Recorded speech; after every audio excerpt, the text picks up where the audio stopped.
Malaysia kekal berada dalam kedudukan stabil dari segi bekalan minyak dan gas apabila sumber tenaga negara terus terjamin meskipun berdepan tekanan kenaikan harga global.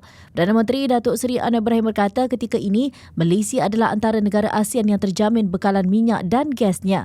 Beliau yang juga Menteri Kewangan berkata kedudukan itu disokong hasil hubungan baik dengan Iran, Rusia, Turkmenistan dan Uzbekistan yang turut memberi jaminan dari segi bekalan.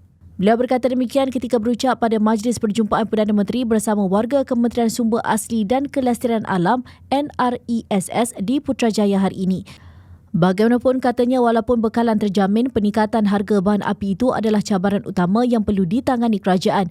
Menurutnya, kerajaan terus berdepan tekanan kos bagi menampung subsidi bahan api khususnya bagi memastikan harga RON 95 kekal pada kadar semasa iaitu RM1.99 seliter. Katanya lagi Malaysia masih mempertahankan harga RON 95 bagi mengelakkan beban tambahan kepada rakyat.